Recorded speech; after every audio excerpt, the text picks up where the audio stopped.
Hey, what's up guys? Jerome here from the Bonsai Supply.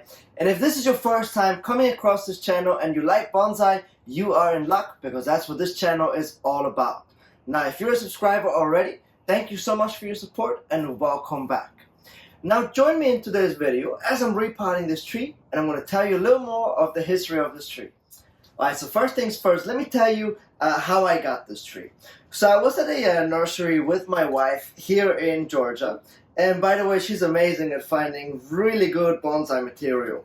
And so we're scouting the nursery for good bonsai material. That's what we like to do sometimes. And she calls me over, she's like, Jerome, I think I found a good one. And long and behold, I went over there and I saw this tree. And I couldn't believe what I saw. Because the leaves of it are so tiny, it has so many branches, and just the scale of it was just perfect. So it was almost like a bonsai already at the nursery itself. So I didn't have to, so I was like, well, I don't have to do that much work to it because everything is already there. So needless to say, I bought it and I brought it home. And the first thing that I had to do, because it came with that huge bag of burlap, and it was actually all clay.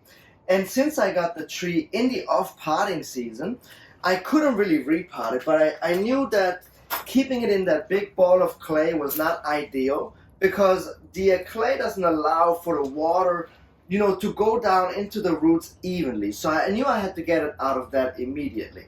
So that was pretty much the first thing I did when I brought it home. So I built this wooden box for it, and I just worked down the clay, but I made sure not to damage any roots, and that's called a slip potting. So I just slipped it into this wooden box, filled in the corner with good bonsai soil. And another thing is why I had to get it out of that clay or remove as much as possible is because clay does not allow for oxygen to enter the pot and aerate the roots, and that can be a big problem long term. And so since we are now in spring and the tree is starting to wake up, you can see all of these little buds. It is perfect time for me to go in here, take this tree out of this wooden box, and now I can actually work the roots, meaning I can wash off all of this clay safely, and I can actually give it a full repotting. Now, what I like about this tree so much, which is the first thing that drew me to it, first of all, the cultivar is a Kuro Hime, which is a dwarf Japanese maple. And what's really amazing is that the leaves come out that light pinkish color in the spring, which is really, really special. So usually they come out like a red or a yellow or just a green already. But this one comes out with a light pink color. Yeah. So in the spring, the leaves come out that pink color, but then in the fall colors are like that fire truck engine red. So really, really beautiful. And look at this, now that I pulled the tree out of the pot, you can see all of these roots that the tree grew since I repotted it. I think it was like early or midsummer. So it grew all of this pot. So this technique really works, as you can see. It grows from the clay into the good bonsai soil that was surrounded on the edges. And this is exactly what I needed in order for me to go ahead and do this procedure here. What's also really cool about the tree, as you can see, it grows very, very twiggy, which is really nice to create a bonsai tree that is very ramified. So you can do that very, very quickly. But also the leaves are the size of a quarter, and that's the regular leaf size. So that's really, really impressive. So I just want to re-emphasize that I got this tree out of a regular nursery, not a bonsai nursery. And this is really impressive, right? So this is something that I like to do a lot, is actually get most of, I would say probably like 90% of my trees all come from regular plant nurseries that are open to the public. And I usually find some really great trees there. So I do encourage you guys to scout your nurseries and just see what you can find and make some bonsais out of it. Now, as you can see, this clay right here that this tree came with, it's not ideal to repot it into a pot with this clay because I said doesn't water evenly, doesn't dry out evenly. There's no air that can come in here and aerate the roots. But the reason why there's clay in here is because in Georgia, there's clay in the ground. And so trees like to grow in clay if they're in the ground because the roots can spread and it can loosen up the soil. However, in a pot that's not the case. So that's why I'm taking it today out of this clay, and also clay is very heavy. So it makes the pot very, very heavy, but once I transfer it into just bonsai soil, it's hopefully going to be a lot lighter. Alright, so once the summer dormancy hit last year with this tree, I defoliated the entire tree for several reasons. I wanted to get a better look at the inner canopy to see like kind of the structure of the tree, but that was also a good time to actually do that type of work, and that's why you saw all of these guide wires where I pulled down some branches. So I started the entire tree with that guide wire method. And what's funny is that not all Japanese maples like to be defoliated in the summer dormancy. About 95% do. However, this one did not like it. And the reason why I know it didn't like it is because the leaves didn't come back until the following spring. So that's why I know this tree does not like to be defoliated in the middle of the summer. So lesson learned, I will no longer do it moving forward. However, the tree is perfectly healthy now. As you can see, it is budding out and it is ready for repotting. And so I just know not to do that in the future anymore.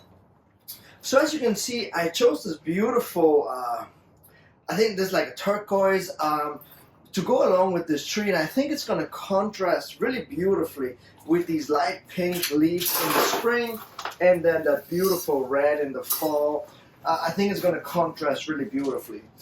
So this is obviously the first pot of the tree, and I think it's a great size, it's a great shape. I overall like this pot. Now, in order to get the tree in here, I had to remove a few roots at the bottom. And there's obviously still some problems, such as like this long root that's not very attractive, or this one over here.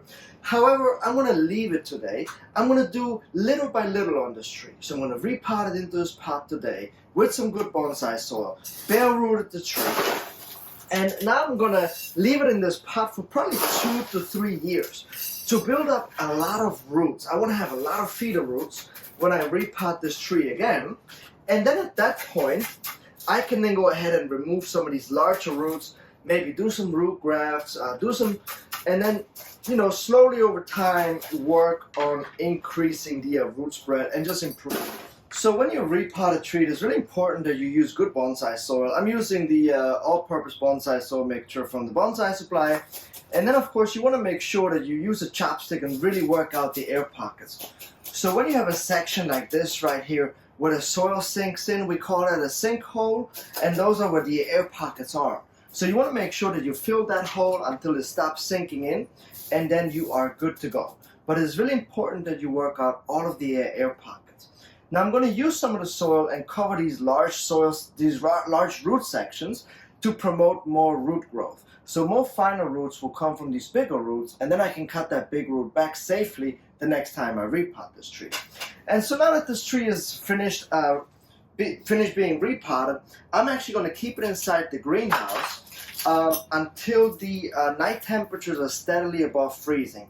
Like I looked at the weather forecast of next week, and we have a few nights where it dips just a little below 40 degrees Fahrenheit. So I'm going to keep it in here until then, until it is safe.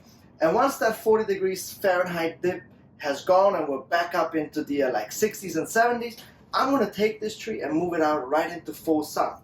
But now that this tree is starting to wake up, right, it's starting to actively push, you have to make sure that you don't let the soil dry out anymore. So right now I'm going to keep the soil, you know, moist to wet. That's where I want to keep the soil and keep it out of the wind until, you know, the dry winds are completely gone. Alright, so now obviously I cannot attach the screws anymore into the side of the pot like I was able to do with the wooden box. So instead I just run a wire across the pot, like underneath, bring it up over the top, and now I can attach these guide wires to this wire here that's on top of the pot. And it doesn't look really nice, but you know, it serves its purpose. And as you can see, if you look at the tree from the front, since I attached the guide wires late spring last year, they have already pretty taken, like all the branches have really calmed down.